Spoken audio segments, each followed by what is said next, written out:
Olá, pessoal, tudo bem? Sejam muitíssimo bem-vindos a mais um episódio do Legal Talk, a sua série de lives sobre direito e tecnologia. Como sempre, eu sou a Jay, eu sou advogada e gerente de comunidade do Original My, que é uma empresa que usa tecnologia de ponta, o blockchain, para melhorar a governança e facilitar a vida e diminuir a burocracia para os advogados. A gente está num mês super especial, que é o mês de agosto, é o nosso mês, o mês dos advogados. E com isso, para as pessoas que se inscreveram para assistir a live, vocês vão receber um voucher para testar o PAC Web, que é a nossa ferramenta para coleta de provas sobre conteúdo online. Aliás, acabou de sair um artigo meu e do nosso CEO, o Edilson, sobre o PAC Web no Jota. A gente vai deixar o link aqui na descrição para vocês darem uma conferida. Mas, sem mais delongas, o nosso convidado hoje é o Fernando Brizola. Fernando, se apresenta aí pra gente, conta quem você é e como é que você veio parar nessa loucura aqui do direito digital. Olá, Jamile, tudo bem? É um prazer imenso estar aqui com vocês, né? Falando um pouquinho sobre direito digital. Muito grato pelo convite da Original Mind para tratar aí sobre esse tema. Bom, a minha história com o direito digital, né? Vamos lá, como começou? A minha história, em verdade mesmo, com o aspecto cibernético, assim, inicia basicamente quando a internet fica mais democratizada com a ADSL, né? Porque aí a gente podia acessar com mais facilidade. E a minha história começa basicamente ali. Como eu comentei contigo aí no nosso briefing, naquela época, assim, olha, eu tinha muito tempo, eu ficava muito tempo sozinho também, eu tinha muito tempo para navegar na internet, eu jogava, né, os games, enfim, aquela coisa toda. E mais do que jogar, mais do que ficar navegando ali na internet, eu era um curioso. Então ali eu já queria saber o que estava por trás da internet, por trás do computador, né? Volta e meio eu desmontava o computador e chegava minha mãe desesperada em casa, meu Deus, mas o que aconteceu com o computador, né? E o meu marco, assim, para que eu fazia um link lá na frente, depois com a advocacia, e que já me conectava lá atrás, era o meu interesse por hacker, né? Naquela época, eu já começava a pesquisar muito, assim, né, nos fóruns, inclusive. E aqui é um ponto interessante que eu gosto de comentar, porque, assim, existe uma vastidão de informações na internet e que nos remete, assim, a pensar mais em segurança, né? Porque a lei do Marco Civil já traz esse aspecto, esse olhar para a segurança, né? Cibernética, questão da educação. E lá naquela época eu já tinha acesso a tanta informação que eu podia usar para um mau caminho que era incrível, né? Inclusive, assim, nos games, utilizavam alguns hackers, né, nos games para burlar algumas coisas. Enfim, fiz alguns outros testes também, que eu não recomendo ninguém a fazer, mas, assim, eu costumo dizer, assim, onde eu conto essa história. Eu nunca fiz mal para ninguém, eu não recomendo que ninguém faça isso, né? E, assim, mais importante do que isso é ter essa consciência, sabe? De que essas informações estão na internet e de que a gente precisa pensar mesmo em segurança, né? Segurança na internet. E aí depois, mais tarde... Oi. Coisa, né? O termo hacker ele tem uma associação negativa, normalmente, que nem é verdadeira, né? É, Você hackear uma coisa é simplesmente você dar um uso diferente daquilo que originalmente era a intenção daquilo, né? Então, por perfeito. exemplo, existe um movimento, inclusive, de legal hackers. São pessoas que estão repensando o sistema jurídico, repensando como a gente oferece o serviço jurídico para o cidadão. Né? Inclusive, lá pelo sexto episódio aqui do Legal Talk, a gente conversou com a Camila Riojas, que é do Legal Hackers de São Paulo. Ela estava explicando para a gente o que é isso. Então, pessoas, assistam Uhum. o episódio com a Eu Camila acho que Riojas é sobre muito Legal Hackers. válido. Eu acho que é muito válido, Jamil, fazer essa distinção, né, entre um hacker e um cracker, né? Tudo bem, algumas práticas que eu fiz naquela época podem beirar assim um cracker, né? Porque eu realmente acessava algumas informações, assim, mas assim, não são coisas que eu tenho orgulho de ter feito, mas vamos lá, eu nunca fiz mal com as informações e com os acessos que eu tive, sabe? Mas aí tá, a questão é que essas informações elas estão na internet e que a gente precisa mesmo repensar em termos de segurança, educação cibernética, né? Porque, cara, eu era uma criança de 13, 14 anos e eu tinha um poder destrutivo nas mãos que poderia ser usado. Mas, enfim, aí avançando, entro no direito, entro no direito, e lá pela quinta fase eu começo a fazer estágio no escritório, onde eu já vi algumas questões relacionadas ao e-commerce, alguns ilícitos cibernéticos que ocorriam no âmbito de algumas plataformas que a banca atuava. Eu me lembro, tinha uma rede social que era para você encontrar namorado naquela época, era tipo o Tinder das antigas, né?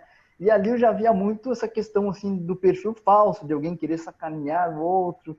E ali eu comecei assim, nossa, mas aqui tem tanta coisa aplicável que eu já sabia lá atrás. Eu comecei a ficar muito deslumbrado com aquilo, sabe? Assim, poxa, o que eu posso aplicar aqui daquilo que eu já sabia para ajudar? Só que agora, tipo, de um outro lado, com um outro olhar, com uma outra aplicabilidade, né? E aí começa a florescer em mim essa questão do direito digital, né? E aí eu concluo esse estágio, concluo a faculdade e ali eu já basicamente direcionava os meus estudos 100% para o direito digital, né? Inclusive, a professora Patrícia Peck, que também participou aqui, foi uma dessas grandes influências assim dentro do direito digital. Foi uma das primeiras obras que eu tive contato e sempre estou acompanhando aí o trabalho da professora. Enfim, aí vem caminhando depois, trabalhando com startups, né? Em especial na fase inicial, modelagem do negócio, sob o olhar da legislação, fazendo os documentos naturais que elas precisam, né? Termos de uso, políticas de privacidade, dados, cookies. E, assim, minha atuação que eu mais tenho calor, assim, e é os ilícitos cibernéticos, né? Assim, de modo sobrenatural, ainda recém-formado, algumas ações começaram a cair na minha mão de uma forma que eu nem sei explicar. E ali eu já começava a me debruçar de uma forma mais profunda e encontrar formas e alternativas de resolver aqueles problemas, né? E aí, cara, enfim, minha atuação foi muito pautada naquilo, em especial ilícitos cibernéticos, né? Enfim, é a área que eu sou apaixonado mesmo. Tá, agora só para quem está assistindo entender direitinho. Quando você fala ilícito cibernético, é a mesma coisa que crime virtual? Então, vamos lá. Como eu não gosto de ou classificar só pelo aspecto civil ou só pelo aspecto criminal, eu uso o termo ilícito. Que aí você pode encampar os dois aspectos, né, de um ato que viole um direito. Né? Então, assim, pode ser pelo aspecto criminal, como pode ser pelo aspecto civil também. Existe dentro do direito digital, né, essa conceituação de crime próprio e impróprio. E aí é o que vai dividir aquilo que é civil e o que é penal. Mas, via de regra, tem poucos crimes ainda que já são tipificados como próprios dentro do Código Penal. E grande parte dos ilícitos cibernéticos, que eles são, vamos dizer assim, tem esse olhar duplo entre o civil e o penal, que são basicamente aqueles ilícitos direcionados aos direitos da personalidade, que aí você pode trabalhar tanto dentro do direito penal quanto dentro do direito civil, né? Eu, por ser um processualista civil e por vislumbrar no direito processual penal maiores recursos para tutela de direitos, eu dou ênfase no processo civil, né? Conforme eu te falei, eu acho que o processo penal tem uma série de garantias que eu acho que são válidas, com certeza, mas que quando você está pelo lado da vítima, talvez não seja tão interessante. Em especial, por exemplo, questão do ônus da prova. Né? No processo penal, você não tem uma redistribuição dinâmica, o que, ao meu sentir, coloca a vítima em um pouquinho de desigualdade. Não vou dizer que é desigualdade, tudo bem, né? Porque senão depois os criminalistas vão me bater. Mas no processo civil, você tem mais facilidade para tutelar o direito da vítima. Entendi. Daqui a pouco, então, eu quero que a gente entre um pouquinho mais nessa discussão para a gente poder falar o que é que as pessoas podem fazer quando esse tipo de coisa acontece com elas, né? Mas antes Perfeito. disso, eu tenho uma segunda pergunta para você. Você está vendo essa tecnologia toda que está chegando para o direito, esse crescimento dos ilícitos cibernéticos, né, o termo que você usa, na sua experiência, como que é isso? Você é um profissional da área jurídica, você tem esse background super interessante de ser alguém que entende tecnologia. Como que é para você essa tecnologia que está chegando, que está mudando tanto a maneira como a gente pratica o direito e também trazendo crimes novos, ilícitos novos? Como que é isso para você? Então, eu vejo como uma espécie de super vantagem competitiva em termos de atuação, né? Eu não gosto muito assim, de trabalhar essa questão competitiva com outros advogados, porque não existe, né, essa questão de concorrência dentro da advocacia. Mas, assim, quem domina o aspecto tecnológico, certamente eu vejo como, primeiro, como uma vantagem competitiva. Eu vejo também com o olhar da efetividade, né? Porque se você sabe os instrumentos certos, você consegue conferir mais efetividade, assim você consegue tutelar o direito do teu cliente de uma maneira mais ágil, que a internet exige uma atuação ágil, porque, nossa, quando cai um conteúdo na internet, eu gosto de uma conceituação que o professor Renato Alves Blum, ele falou há muitos anos, e isso eu ouvi por intermédio do professor Flávio Tartucci, que ele diz assim, que na internet, quando cai, por exemplo, uma imagem, qualquer coisa na internet, assim, de uma pessoa, é que nem uma tatuagem. Para você tirar, dói muito. Só que a tecnologia, assim, atuando, eu percebi que ela é uma, vamos dizer assim, é uma tecnologia de remover a tatuagem com muito mais simplicidade, efetividade, sem que você muitas vezes precisa depender do judiciário, em especial, com toda aquela morosidade que existe, enfim. Tem muitas estratégias extrajudiciais. Então, eu vejo a tecnologia como um... Claro, se não existisse a tecnologia, não existiria toda essa... Mas, assim, tudo bem. A questão agora é que a gente tem que equilibrar as coisas. Isso é fato. Não dá para retroagir. E nem há essa intenção de retroagir, porque a internet é uma das coisas mais fabulosas que criaram, né? Então, assim, eu acho que é uma questão de contrabalancear, de colocar na mesa, olha, beleza, a gente tem a internet aqui, mas ela tem que ser usada dessa maneira. E, bom, se não usar, vai ter que ter o advogado ali também com a expertise tecnológica, né, para tutelar o direito de uma maneira contrabalanceada, para que a coisa ande, né, junto. E, enfim, assim, tecnologia é fantástico, está mudando o direito, né? Eu costumo dizer assim, ó, na época da faculdade, eu ficava pensando, cara, mas que área que eu vou atuar? O que eu vou fazer exatamente? Lá pela terceira, quarta fase, né?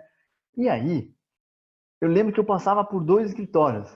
Um trabalhava com ações de contratos, de busca e apreensão de veículos, que era uma ação que estava muito em alta, né? Esse escritório tinha umas 3 ou 4 unidades só na cidade onde eu morava. E tinha um outro que trabalhava com a correção de contas poupança dos planos Bresser, Collor, nananana. E aí eu pensava assim, cara, tá aí, eu só preciso olhar lá na frente qual vai ser a próxima, porque eles esperaram a vez deles e naturalmente surgiu uma demanda e hoje eu vejo que a demanda é essa, é relacionada à tecnologia e ao direito digital, não tem como escapar. Proteção de dados está chegando, daqui um dia a gente vai ver ações de massa dentro da área de proteção de dados, né? Hoje, assim, ó, os grandes não estão passando ilesos de invasões, então, assim, ao meu sentir, vai ser o futuro assim, do contencioso, por exemplo, para os advogados que estão iniciando, mas sempre dentro desse horário da tecnologia. Uma coisa que eu acho bastante interessante é que isso que você falou vai na mesma linha que o que todos os nossos convidados anteriores já falaram. Eu fico muito feliz que, apesar de ser um assunto que a gente não discute muito, acho que a gente deveria discutir muito mais, eu vejo um certo consenso que já começa a se formar entre os principais especialistas do Brasil. Essa questão de que, ok, a tecnologia ela traz, desculpa, vários desafios, mas ela também é uma ferramenta extremamente importante para que a gente possa responder esses desafios. Claro. Lembro que no segundo episódio aqui do Legal Talk, a gente falou com a Tatiana Revoredo, que é especialista em blockchain, e ela tem uma visão que eu gosto muito, que ela fala que o advogado tem que ser um ativo do cliente. O advogado ele precisa usar a tecnologia para se antecipar aos possíveis problemas que vão acontecer com aquela pessoa.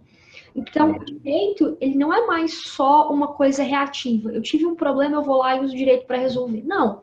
O direito é aquela análise que você faz antes, como a Camila Riojas, do Legal Hackers, fala, né? A gente tem que atuar antes do gato subir no telhado. Você não pode chegar quando o problema já existe, você tem que tentar evitar que ele aconteça. E a tecnologia é uma aliada essencial para que isso possa acontecer, né? Eu gostei muito da metáfora do gato. Tive recentemente na casa da minha... Eu ia roubar também. Eu tive recentemente na casa da minha avó, no interior do Rio Grande do Sul, e tinha gato, cara. Tinha gato subindo no teto lá. Tava... E assim, é chato depois que o gato sobe, cara. É muito chato porque não dá para dormir direito. Então, assim, é melhor deixar a casa organizada, porque quando o gato faz barulho, assim, tu não sabe nem onde tá mais, sabe? Em especial na hora que tu quer dormir tranquilo. E essa metáfora cai como uma luva, porque se a pessoa não toma as medidas adequadas ali, né? Ela com certeza não vai dormir direito. Ela não vai dormir direito. Né? Talvez Então, tenha que fazer que nem desenho animado, né? Chamar o corpo de bombeiros para eles tirarem o gato de lá, e aí dá aquele trabalho todo. aí é o caso, ela vai chamar o advogado e vai dar aquele trabalho todo, né?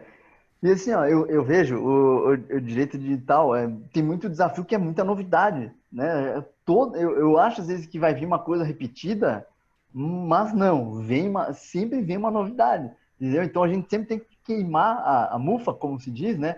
Às vezes para buscar uma nova solução ou encaixar aquele problema dentro, modelar mesmo a solução, né? E então assim é sempre bom deixar o telhado bem organizadinho para que o advogado possa atuar de uma maneira mais efetiva depois, porque se não organizar a casa, né, cara, realmente depois dá mais trabalho. Então tá, então aproveitando esse gancho de gatos que sobem no telhado e como a gente tira os gatos de lá e prepara o telhado para eles não subirem mais. Os seus ilícitos cibernéticos que você tanto gosta, né? A gente está escrevendo um material sobre acesso à justiça e nele a gente encontrou alguns dados que são bastante preocupantes. Tem uma ONG, o nome dela é SaferNet, que eles têm um portal que eles recebem denúncias de crimes virtuais. O caso é bem específico, é só sobre crime mesmo. E eles disseram que de 2017 para 2018, eles tiveram um aumento de 110% no número de denúncias de crimes virtuais. Eles colocaram as categorias em, por exemplo, crimes que envolvem violência contra a mulher, teve um crescimento de 1.600.000%. É muita coisa. Crescimento de 1 milhão% é estarrecedor. Então, assim, esses crimes virtuais, eles têm crescido e eles têm crescido muito. Então, eu queria que você falasse um pouco pra gente sobre isso, porque, assim, eu não atuo nessa área especificamente, mas na minha impressão de pessoa meio leiga, né? Sou advogado também, mas não dessa área. É que muito disso vem de uma sensação de internet terra sem lei, impunidade. Ah, é só um comentário aqui, não vai dar nada não. Mas a pessoa não para pensar que isso pode destruir a vida de alguém, né? Então, comenta um pouco pra gente essa questão aí dos crimes virtuais, dos ilícitos cibernéticos e o que a gente faz com todos esses gatos e com todos esses delitos. Legal, vamos lá. A minha referência, assim, lógico, a gente sempre tenta buscar uma explicação, né? Eu acho que isso é muito natural. A minha referência para falar sobre aumento dos ilícitos cibernéticos é o Bauman, né? É um sociólogo que estudou a fundo aí a sociedade pós-moderna e ele fala muito dessa questão da internet, né? E ele diz numa das suas passagens, ele diz o seguinte, que há por detrás da internet uma espécie de um encorajamento, né? A pessoa ela tá ali sob a proteção do seu cercadinho, né? E ela tem a internet, que é um potencial, potencial mecanismo de destruição também. Então, assim, cara, entre eu expor a minha vida, meu aspecto físico, biológico mesmo em risco, eu tenho aqui um mecanismo que eu posso causar um dano a alguém em especial, né? Eu acho que quando tem uma contenda entre duas pessoas, e aí, eu acredito muito nessa questão do encorajamento, porque eu acho que essa barreira, a internet é como se ela fosse uma barreira, e a pessoa não consegue enxergar ali esse potencial, muitas vezes o potencial destrutivo e o potencial de risco para ela própria. Então, acho que ela tem essa sensação de proteção para atingir um fim que ela não atingiria se não fosse por esse intermédio, né? E sim, eu acho que tem essa falsa impressão que a internet é uma terra sem lei, e não só que a internet é uma terra sem lei, mas que a pessoa consegue facilmente mascarar a sua identidade na internet. E isso é fato, né? As pessoas acham que elas vão criar um perfil fake ou elas vão, enfim, tirar a foto de um WhatsApp ali para tentar violar o direito de alguém e acham que elas não podem ser descobertas, que é um ledo engano, né? Um ledo engano. Então, assim, vejo muito sob essa perspectiva da sociologia, esse aumento, né? E eu acho que faz muito sentido, ainda não encontrei nenhuma resposta que calhasse mais nesse contexto, né?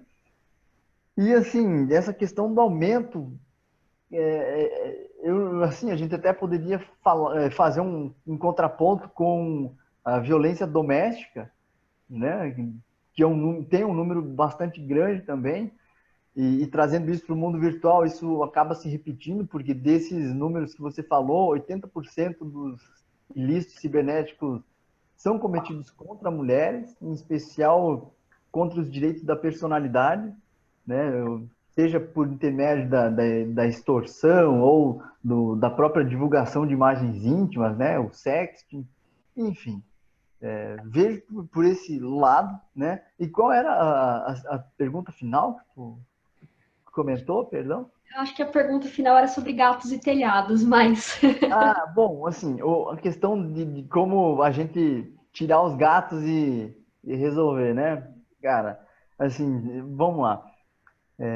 Do ponto de vista social, a lei do Marco Civil, ela escreveu, né? O legislador escreveu lá. Mas eu costumo perguntar aos colegas se eles sabem, conhecem alguma política de educação digital que está sendo desenvolvida nos seus estados e eu raramente vejo falar sobre isso, né? Então, assim, o que era interessante na lei do Marco Civil vem sendo aplicado, né? E eu não vou, não vou entrar nesse mérito porque eu vou ter que bater em alguém. Mas, assim, o aspecto social, que também é relevante da lei do Marco Civil, eu não vejo, né? E, inclusive, assim, a lei do Marco Civil é clara no sentido de que os estados têm que empreender esforços para implementar políticas de educação digital e, além disso, fazer relatórios dos ilícitos, né, para que possa mapear isso tudo. E eu nunca ouvi falar de que tivesse sido feita alguma política ou que estejam fazendo. Em algum estado por aí deve estar sendo feito, mas eu não sei onde. As delegacias ainda, com todo respeito, claro, ainda passam por enormes dificuldades na hora de atuar com isso. O que eu mais ouço de clientes e outros advogados quando prestam consultoria é que eles dizem assim: o cliente chegou aqui no escritório, disse que foi na delegacia, mas disseram que não tinha o que fazer. Na verdade é que eles não tinham os recursos, né? Eles não sabiam o que fazer, de fato. Porque, existe o direito e existe o direito digital, porque, de fato, eles vão ter que dar um passo além para aprender, vão ter que sair da zona do conforto e empreender, serem empreendedores também, porque o direito digital, ele exige esse olhar empreendedor da tecnologia legislativa também, né? Em termos de estratégia e de uso da própria lei. Enfim, vejo por aí. eu acho que essa é uma questão interessante quando a gente fala sobre o que fazer. Porque, por exemplo, eu acho que a maior parte das pessoas não entende ainda como certas coisas que acontecem digitalmente podem ser crime, ou como você prova que isso é crime. Assim, Uhum. mas existe uma lei sobre crime na internet? Não necessariamente, né? Assim, uma coisa que eu preciso explicar muito para as pessoas é que existe o Código Penal, por exemplo, e o Código Penal ele é aplicado a qualquer circunstância, seja um crime físico, seja um crime virtual. Então, por exemplo, se você tem um caso de cyberbullying, ele poderia se configurar como um crime de ameaça. Então, você está postando lá mentiras ou, né, informações que sejam danosas a uma pessoa. Isso pode ser, dependendo do caso, injúria, calúnia, difamação. Então, assim, para algumas coisas a gente já tem um enquadramento muito claro. no caso da pornografia de vingança, né? Ela é caso de aumento de pena para divulgação de material íntimo sem consentimento, ou uma coisa assim. Fake news não tem regulação ainda, mas tem pelo menos uns 20 projetos de lei tramitando no legislativo, né? Então, assim, eu acho que para as pessoas, muitas vezes é difícil fazer esse link entre o que está acontecendo aqui nesse mundo abstrato da internet versus o que existe no mundo do direito, que também é um tanto quanto abstrato, e o que elas precisam fazer na prática. Por exemplo, Uhum. eu fui vítima, sei lá, estão postando informações falsas aí sobre mim. O que é que eu faço? Eu vou tirar Uhum. um monte de print e vou para a delegacia? Existe a opção de fazer ato notarial também. Então, eu vou pegar o meu dispositivo, vou no tabelionato de notas, o tabelião vai fazer um relatório falando que no dia tal estou vendo que tal conteúdo que diz isso e aquilo está na minha frente, mas é uma ata cara, né? E aí eu vou para a delegacia, tipo, o que eu faço se isso acontece? Qual que é o procedimento para isso? Então, a respeito dessa questão desse link entre a lei, entre o caso e o que fazer, né? Eu vejo que ainda sim existe um distanciamento. O advogado naturalmente se sente um pouco distanciado desse aspecto, né? Do que fazer. Até o pornô de vingança, eu vejo um equívoco muito grande entre os próprios clientes e alguns advogados que eu já atendi. Eles dizem assim, ah, mas não divulgaram ainda, não tem o que eu fazer. Entendeu? Claro que tem o que você fazer. Né? O processo civil ele tem um mecanismo que se chama tutela inibitória. A tutela inibitória é uma ação de conhecimento que ela tem um aspecto que se chama redução do mal probatório e é um instrumento assim, extremamente efetivo, porque ele diz o seguinte, que o juiz tem que deferir uma medida com a prova possível. Então, assim, às vezes a pessoa é ameaçada e não tem registro, ela pode fazer a tal da tutela inibitória sem prova, no caso, né? É um instrumento extremamente efetivo. Logicamente que não é recomendável você fazer um processo sem prova, quanto mais elementos você tiver, que a prova é o que norteia o processo, né? E quando a gente começa a falar em prova, quando eu estou tratando sobre esse tema, eu gosto de dar um olhar um pouco histórico assim, para a prova, né? De olhar para trás e olhar para frente. E olhar para agora também, o que é que está acontecendo, né? E quando a gente olha para trás, eu vejo assim que existia a figura do print screen, né, como você mencionou. Eu já vi um processo, inclusive, que tinha uma fotinha assim da própria tela do computador e já vi, acredito, já vi. Então, assim, esse era o mecanismo de prova mais utilizado, né? O que aconteceu? Acontece que, assim, acho que os advogados tecnológicos começaram a ficar, opa, mas print screen não tem tanta validade, aquela coisa, e começaram a impugnar esse tipo de prova. Aí o que aconteceu? Hoje tem uma corrente jurisprudencial que ela é bem forte e eu tenho um robozinho que caça todas as decisões ali relacionadas ao direito digital e eu vou acompanhando e eu vejo que o print screen, assim, ó, todo dia eu recebo um precedente invalidando o print screen. E eu gosto de comentar sobre isso porque, cara, é uma faca de dois gumes, entendeu? Tu quer usar, pode usar. Mas, assim, eu recomendo que você use algum mecanismo de preservação e que seja fidedigno, né? Porque qual é o maior problema? E eu gosto de dar um exemplo, assim, que é incrível, né? Numa determinada ação, a parte pedia que meu cliente tirasse um vídeo do YouTube. Veio uma liminar, eu falei, cara, tira agora, porque senão tu vai ter que pagar uma multa e não me parece que não é uma multa interessante. Aí ele tirou. Dentro do processo só tinha o print screen. Depois de 7 meses, o juiz ele fez um despacho de saneamento do processo e disse o seguinte: olha, eu não estou tendo acesso aos vídeos, não estou conseguindo ver o conteúdo aqui e eu vou precisar acessá-lo, porque eu vou precisar julgar a demanda nos termos do conteúdo. Eu não posso julgar com base na superficialidade dos print screens que não está me dizendo nada aqui. E lá na frente, a parte autora, que foi convocada a entregar aquelas provas, porque é uma questão de ônus da prova, óbvio, ela não tinha os vídeos. Então ela simplesmente perdeu a prova. Ela só tinha alguns print screens lá dentro. Então, assim, lamento, mas perdeu o processo, né? E aí, assim, tem a era do print screen, essa fase de começar a anular o print screen, porque ele é frágil, porque ele não é fidedigno, porque ele é unilateral, porque ele permite é, modificação, porque os registros dele não estão ali, então o juiz ele não tem segurança em dizer se é uma prova fidedigna ou não. E nesse tempo a gente também tem a entrada em vigor do novo Código de Processo Civil. E daí eu vejo que é mesmo uma nova tomada de consciência para o direito digital. Por quê? Que o código anterior, o reformado de 72, me fugiu. Ele trazia no seu texto pelo menos uma ou duas vezes a palavra internet ou internet, vamos lá, uma ou duas vezes. E o novo código, ele traz, se eu não me engano, 16 vezes a palavra, né? O termo é rede mundial de computadores, para ser mais específico, 16 vezes. Então, assim, tu vê a própria tomada de consciência do legislador e do advogado.